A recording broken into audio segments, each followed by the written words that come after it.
एक दिन। नमस्कार, मैं हूं सुरक्षा, आप देख रहे हैं जननायक।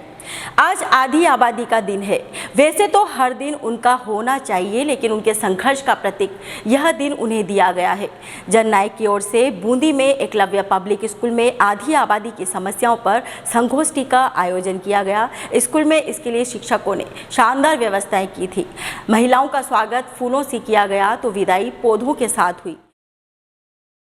चर्चा करने के लिए बूंदी की नगर परिषद की सभापति मधु नुवाल, मुख्य जिला शिक्षा अधिकारी तेज कंवर, सूचना एवं जनसंपर्क अधिकारी रचना शर्मा समेत अपने अपने क्षेत्र में महारथी 2 दर्जन से अधिक महिलाएं जुटी। कार्यक्रम में अतिथियों का स्वागत एकलव्य पब्लिक स्कूल की निदेशक सोनिया शर्मा ने किया। मैं एकलव्य पब्लिक स्कूल की तरफ से जननायक टीम की तरफ से आप सबका स्वागत करना चाहूँगी, क्योंकि आज का दिन बड़ा स्पेशल है और हम जिस सिलसिले में मिले हैं, जिस मुद्दे के लिए मिले हैं, वो बड़ा स्पेशल है। और आजकल की शिक्षा पद्धति को मद्देनज़र रखते हुए, उनकी ज़रूरतों को मद्देनज़र रखते हुए हम लोगों ने प्राइमरी स्कूल की स्थापना करी है। और मैं चाहती हूँ आप सबके सपोर्ट से, आप सबके विश्वास से हम लोग आगे बढ़ें और इस स्कूल को बुलंदियों पर ले जाएँ और आपकी अपेक्षाओं पर, आपकी आशाओं पर खरे उतरें। और आपको एक बार मैं महिला दिवस की बहुत बहुत शुभकामनाएं देना चाहूँगी। Thank you so much. Thank you all.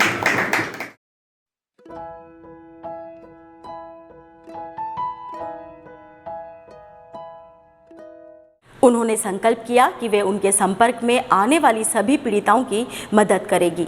वक्ताओं ने कहा कि जो भी बेटी हमें ऐसी मिले जो अभावों की वजह से पढ़ नहीं पा रही हो, उनकी मदद की जानी चाहिए और वे हर संभव मदद करेंगी। हौसला कर तू बुलंद तो आसमां भी झुक जाएगा। इतनी शिद्दत से निभाओ अपना किरदार कि पर्दा गिरने के बाद भी तालियां बजती रहें। हौसला कर तू बुलंद, आसमां भी झुक जाएगा। जीत हटने से नहीं डटने से होती है। जब हम खुद न कुछ कर पाए दोस्तों, तो एक काम जरूर करना कि आप कुछ प्रयास जरूर करना जो आपने सोचा है उसके लिए। जीवन जीने का कार्य जरूर करें, मंजिलें कदम चूमेंगी और रास्ता खुद ब खुद बन जाएगा। और मैं अपनी बात को आगे लेने के लिए ये बात कहना चाहूँगी कि मैं लगभग 27 सालों से क्राइम ब्रांच में काम कर रही हूँ और उसी के साथ पारिवारिक जो अदालतें होती हैं उसके अंदर मैं एज ए कोऑर्डिनेटर काम करती हूँ। तो वहाँ पर मैंने जो देखा है कि महिलाओं की आम समस्या क्या होती है, उन समस्याओं पे मैं आपको विचार डालना चाहती हूँ। जब मैं देखा कि घर बिगड़ रहे हैं, घर टूट रहे हैं, तलाक की नौबत आ गई, तो जब हमने काम किया था पारिवारिक फैमिली में, तब पूरे भारत में बूंदी कोड का प्रथम स्थान मिला था। उसमें मैंने खुद ने अपने प्रयासों से 590 ऐसे परिवार थे जिनको मैंने तलाक से रोका था। तो उसके बाद में कुछ रिट लगी और वो न्यायालय बंद हो गया और सरकार चेंज हो गई, कांग्रेस का राज आ गया, आते ही हम सब इधर उधर हो गए। आधा दुनिया क्या सोचती है? आधी दुनिया सिर्फ एक ही चीज़ सोचती है, शांति। वो शांति हमें कहाँ मिलेगी? किसी महिला के रूप में मिलेगी, किसी पुस्तक के रूप में मिलेगी या घर में मिलेगी। वो शांति मिलेगी आत्मीयता से। हमारे अंदर झांक के हम देखें कि शांति कहाँ खोजें, किस में शांति मिलती है। हमारे पास जो है हम उसमें शांति करके हमें बहुत अच्छे से ईश्वर को धन्यवाद देना चाहिए कि ईश्वर ने जो कुछ हमें दिया उसके लिए शांति, हमें जो शरीर दिया उसके लिए शांति। कुछ महिलाओं के लिए मैं आपसे कहना चाहूँगी कि सबसे बड़ी दुश्मन एक महिला की दूसरी महिला होती है। कुछ महिला आगे बढ़ना चाहती है, दूसरी महिला सीधे जाती है, उसकी टांग खींचती है। टांग खींचना ही है तो आप हाथ खींचिए, कम से कम आप उसे बचा तो पाएंगे। टांग खींचने से बढ़िया है आप किसी का हाथ खींचिए, आपके एक प्रयास से उसकी जीवन बच जाएगा। कि आपकी जब भी सेवाओं की आवश्यकता हो तो आप हमें बुलाएं, हम सेवा करने को तत्पर हैं। विद्यालय की प्राचार्य पायल उपाध्याय ने सभी का आभार जताया। शिक्षिका रुचिता ने महिला दिवस मनाए जाने के कारणों की जानकारी दी। मुख्य जिला शिक्षा अधिकारी तेज कंवर ने अपनी बात बड़ी बेबाकी से की। उन्होंने कहा, बेटियों को हम दुर्गा कहते हैं, सरस्वती कहते हैं और काली के उस अवतार के तौर पर पूजा करते हैं, फिर हम उनकी कोख में ही हत्या क्यों कर देते हैं? क्यों कपड़े, शिक्षा और अन्य दूसरी चीज़ों के लिए उन्हें बेटों से कमतर समझते हैं? जनसंख्या में तो हम आगे हैं, पर प्रतिनिधित्व कहीं नहीं है, यह सच्चाई है।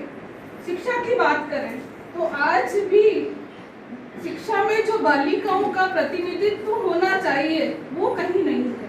दूर दराज जाए हम, यदि मैं एजुकेशन डिपार्टमेंट के आंकड़े ही आपको शेयर करूं तो मुझे बड़ा अफसोस होता है कि सरकारी स्कूल में सबसे ज़्यादा बालिकाएं एनरोल्ड इसका मतलब क्या हुआ?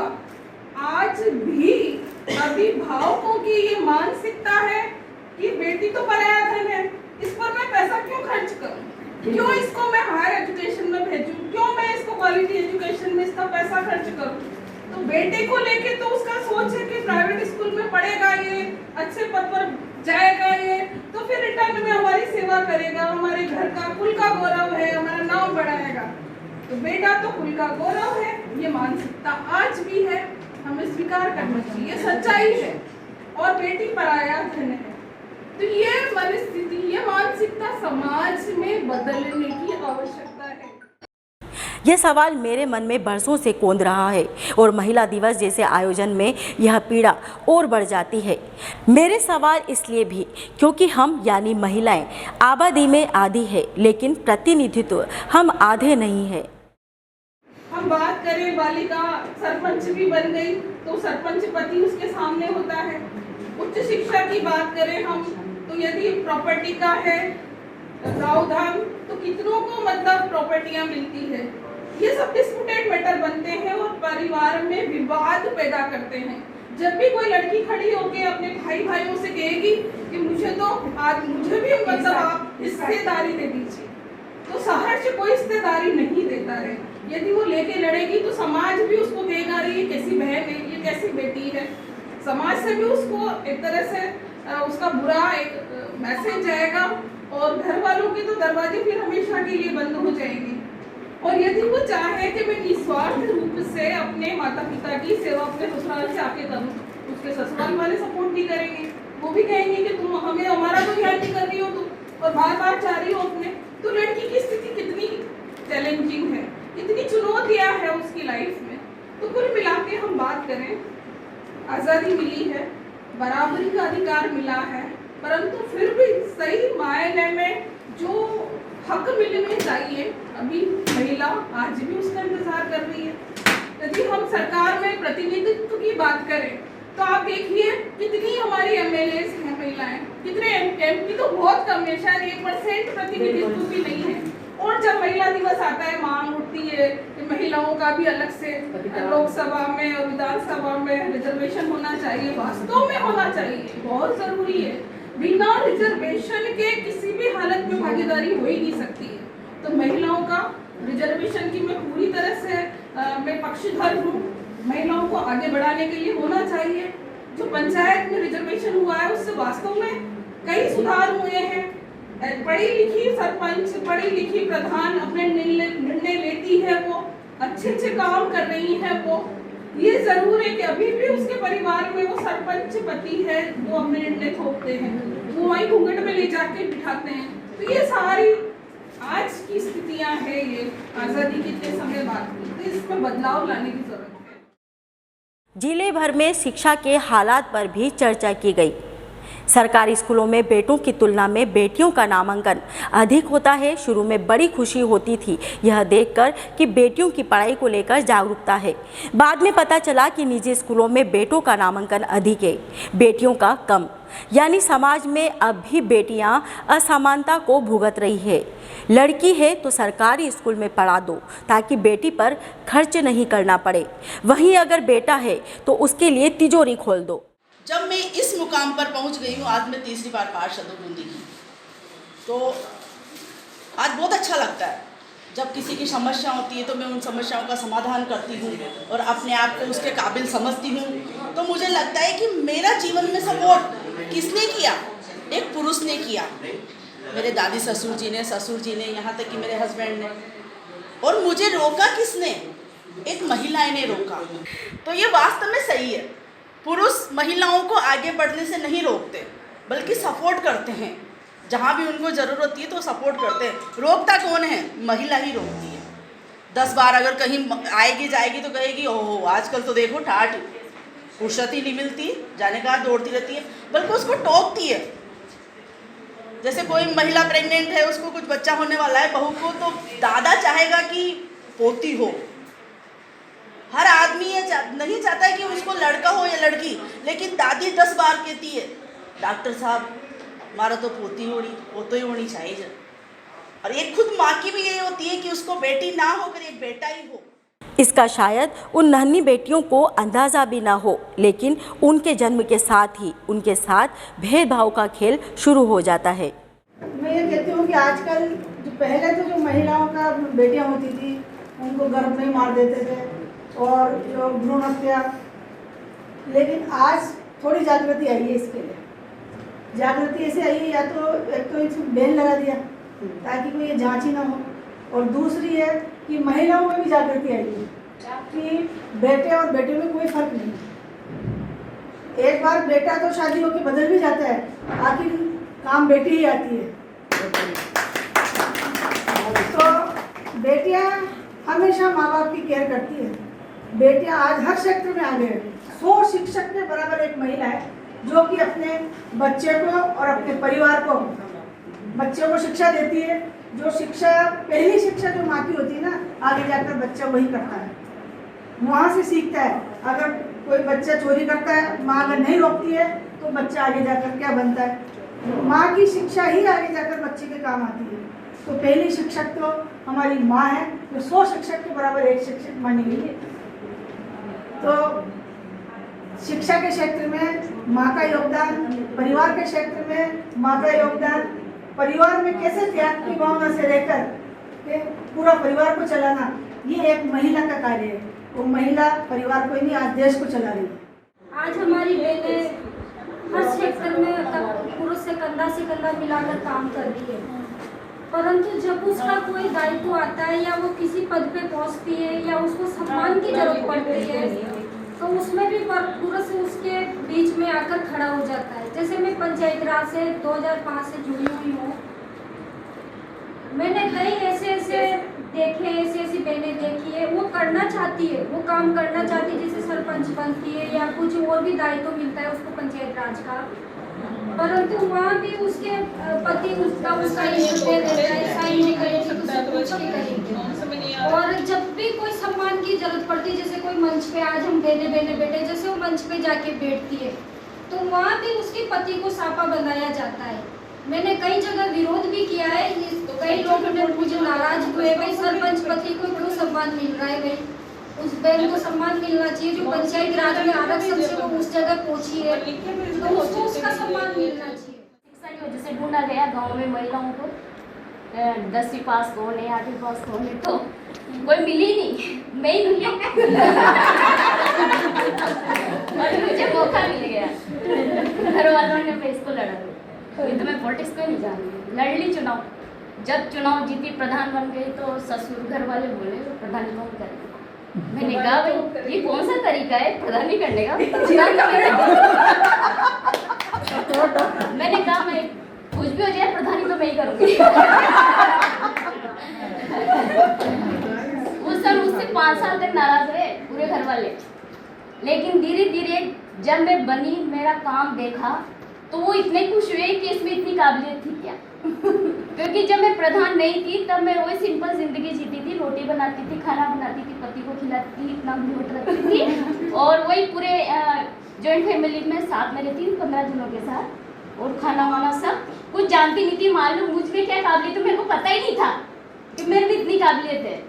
और जब मैं घूंघट ऊपर हुआ, जब मैं बाहर निकली, तो गांव वालों को पता लगा ये इसकी लाड़ी थी, ये क्योंकि स्कूल में थे, हम काबिलियत थी, लेकिन छुपी हुई थी। हर महिला में छुपी रहती है, बाहर नहीं निकलती, क्योंकि हमें प्लेटफॉर्म नहीं मिलता है बाहर निकलने का कि हमें ये काबिलियत है। आप सब में है, पता नहीं किस मुश्किल से निकल के आए हो, आप कितने कामों को छोड़ के आई हो, क्योंकि सब में रहती है काबिलियत, हर महिला में होती है। जब एक सास, आप जानते हो सबके साथ डेंजर होती है, सब बोलते हैं, और जब वो डेंजर क्यों होती है कि उसमें काबिलियत होती है, उसमें सर्वगुण संपन्न होती है, इसलिए वो डेंजर होती है, क्योंकि वो बहू को सिखाती है बोले ये नहीं किया, ये नहीं किया, ये नहीं किया। काबिलियत है उसमें, घर संभालने की काबिलियत है, एक महिला ही घर चलाती है, इसलिए वो बहू को बार-बार डांट के जाती है कि भाई हमको भी ऐसे करना है, बहू भी वही गुण उसमें आ जाते हैं सास वाले। वास्तव में वो घर को संभाल रही है, अच्छे से संभालती है, बहू में कमी रहती है तभी तो उसको डांटती है वो, और फिर बहू भी धीरे धीरे वही सास बन जाती है, वो सब सीख जाती है। तो वास्तव में महिला में बहुत काबिलियत होती है। हम चलेंगे साथ साथ, हाथों में हाथ डालेंगे।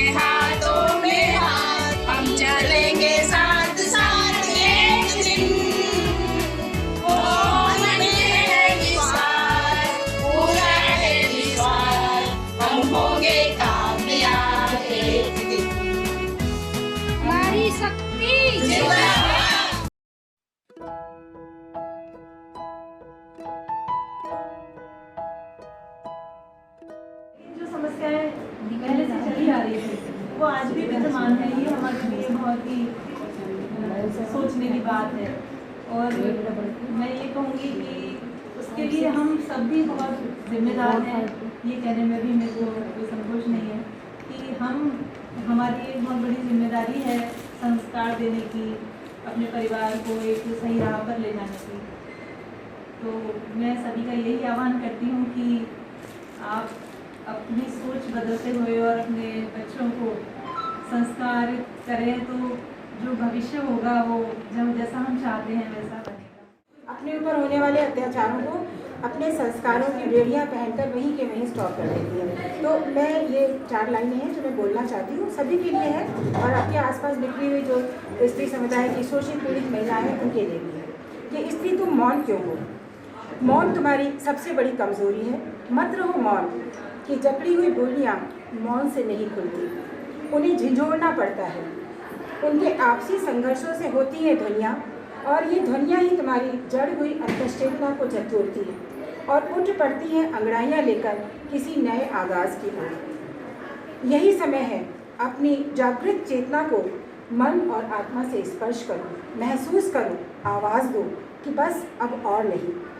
हटा दो सब झूठी परंपराओं की शिलाएं, नहीं तो बांध तोड़ती नदी का सैलाब मिटा देगा इनका अस्तित्व। हटा दो सब झूठी परंपराओं की शिलाएं, नहीं तो बांध तोड़ती नदी का सैलाब बहा ले जाएगा इन्हें अपने साथ, मिटा देगा इनका अस्तित्व एक नए सागर की तलाश में। उठाओ आवाज़ें, मत रहो मौन, उठाओ आवाज़ें, फहराओ ध्वजाएं और खींच लो अपनी मुट्ठी में अपने हिस्से का एक नया आसमान, एक नया आसमान। इस भारत देश में हमने जन्म लिया क्योंकि कई ऐसे देश हैं जहाँ पर महिलाओं को मताधिकार का अधिकार ही बहुत बाद में मिला। ब्रिटेन जैसे देश में सन 1918 में 21 साल के सभी लोगों को मताधिकार का प्रयोग करने का अधिकार मिला। उससे पहले तो वहाँ पर अधिकार ही नहीं था। धीरे धीरे वहाँ अधिकार मिला, पहले पढ़े लिखे लोगों को, फिर किसानों को, फिर 30 साल से ज़्यादा महिलाओं को, उसके बाद में सन 1918 में अधिकार मिला। भारत वो देश है जहाँ पर हमारे कई वर्षों पहले भी जाएं तो यहाँ पर महिलाओं को उतना ही अधिकार था जितना कि पुरुषों को अधिकार था। हम तो वो लोग हैं जो पार्वती माँ को, सीता माँ को हमने पूजा और इस देश में उनको भी उतना ही अधिकार था जितना कि पुरुषों को था। अब मैं एक आलोचनात्मक अध्ययन के माध्यम से आपको बताऊंगी कि हमारे सामने कई चुनौतियां हैं, आज भी चुनौतियां हैं। हमें 70 साल बाद भी हम इस देश में चुनौतियां देख रहे हैं और उसमें कई ऐसी चुनौतियां हैं जिसमें कि भ्रूण हत्या है। ग्रामीण क्षेत्र में आज भी लड़कियां, उनको पढ़ाई का अवसर नहीं मिलता और वो केवल बहुत कम उम्र में उनकी शादी कर दी जाती है। कानून जरूर बना है लेकिन कानून के चोरी छिपे भी बहुत ऐसे काम हो रहे हैं जो कि हम कल्पना ही नहीं कर सकते, कानून पहुंच ही नहीं पाता वहाँ तक। और भी कई ऐसी समस्याएं हैं जो कि हम उसको रोजाना सामना कर रहे हैं और महिला कई बार इतनी असहाय भी हो जाती है कि वो कुछ उस विषय में उसके पास सामने जो चुनौती आती है ना उसमें कुछ कर नहीं पाती।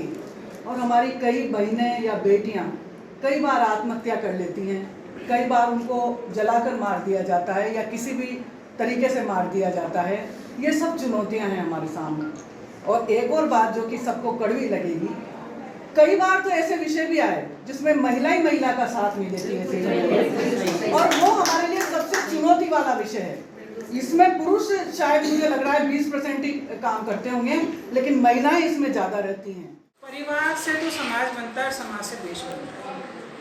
देश की स्थिति आज हमारी ये है कि आर्थिक सर्वेक्षण जो हुआ, विश्व का आर्थिक सर्वेक्षण, उसमें भारत का नंबर 2018 में 108वां है जेंडर गैप इंडेक्स के मामले में। तो ये दर्शाता है कि ठीक है, प्रगति चल रही है, विकास चल रहा है, नारी की स्थिति अच्छी हो रही है, लेकिन जो यथेष्ट है, जो हम चाहते हैं, जो हमारा संविधान हमें देता है, वो हक अभी तक, वो चीज़ अभी तक नारी के पास नहीं है।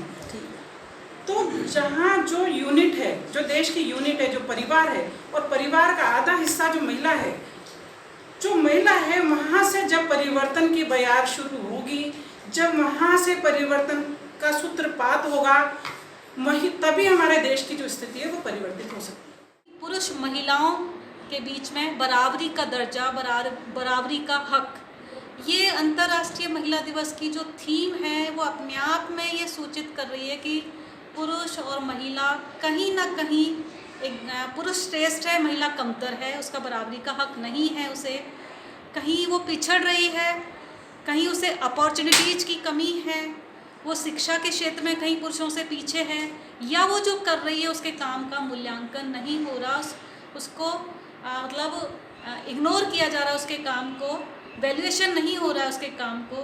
तो इसी थीम को लेके हम अंतर्राष्ट्रीय महिला दिवस 2022 को सेलिब्रेट करेंगे।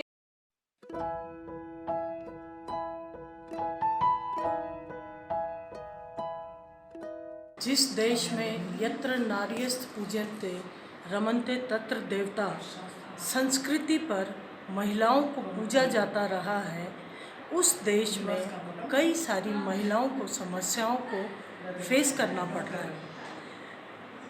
अभी तक बहुत सारे लोगों ने कहा, जिन्होंने बताया कि इस तरीके से लड़कियां जो हैं उनको उनके अधिकार प्राप्त नहीं हो रहे हैं। आधी जनसंख्या, देश में आधी जनसंख्या महिलाओं की है और उनको उनके जो अधिकार हैं वो नहीं मिल रहे हैं। इतनी सब बातें, सारी बातें हमने सुनी, सभी के द्वारा एक कंक्लूजन पर पहुँचे हैं कि महिला जो है अगर अच्छी एजुकेटेड है, वो उसकी शिक्षा पूर्ण रूप से अगर हुई है तो उसका जो ब्रेन है वो भी ब्रॉड रहेगा, शिक्षित के साथ वो दीक्षित भी रहेगी। तो देखिए, गवर्नमेंट की तरफ से बहुत सारी फैसिलिटीज़ लेडीज़ को मिली है और आगे बढ़ भी रही हैं, लेकिन कहीं ना कहीं फिर भी भेदभाव हो रहा है और वो हो रहा है घर परिवार समाज से।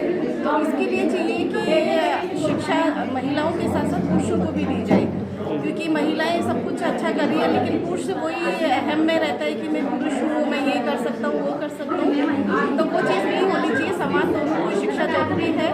हर दिन तो महिला से ही शुरू होता है, हर दिन होता है महिला से शुरू। महिला नहीं है तो घर कैसे चलेगा? पर मैं चाहती हूँ कि हर दिन महिला दिवस हो और ऐसा ना हो कि एक दिन महिलाओं को दिया जाए। महिला के बिना आदमी पुरुष कुछ भी नहीं है, महिला है तो सब कुछ है, महिला घर की हुई है, उसके बिना कुछ भी नहीं है। तो मैं तो यही कहना चाहूँगी कि महिला दिवस को प्रॉपर रोजाना ही दिन माना जाए, कि एक दिन महिलाओं को देख के कोई एहसान वाली बात नहीं। सामने दो समस्याएं बहनों के प्लस करना चाहूँगी कि एक तो महिलाओं के अंदर आत्मविश्वास की कमी होती है और दूसरी चुनौती ये है कि हम अपना अंतर्निहित शक्तियों को नहीं पहचान पा रहे हैं। तो इन दोनों के लिए हमें अपनी अंतर्निहित शक्तियों को पहचानना होगा, और जब हम जानते हैं कि महिलाएं अपनी अंतर्निहित शक्तियों को पहचान लेती है, वो केवल घर परिवार को ही नहीं चलाती, संपूर्ण देश को राह दिखाती है। और एक फितरत होती है महिलाओं के अंदर कि अपनी समस्याओं से जूझते हुए नई राह दिखाना। इन्हीं के साथ शुभकामनाएं।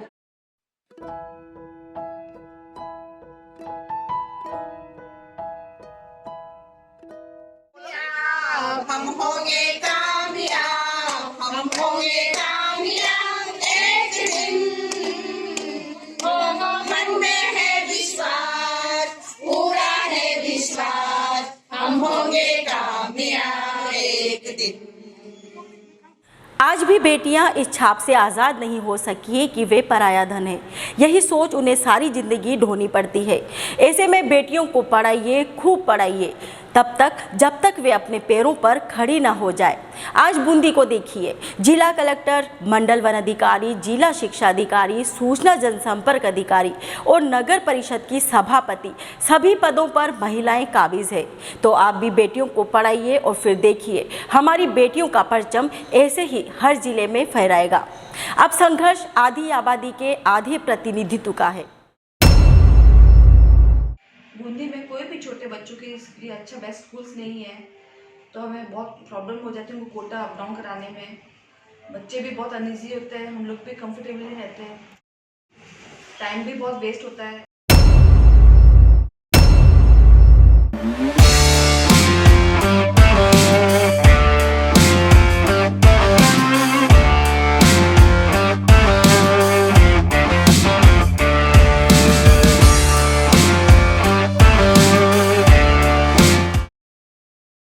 हमारे चैनल से जुड़े रहिए, चैनल को सब्सक्राइब करिए, लाइक करिए और कमेंट तो बनता ही है।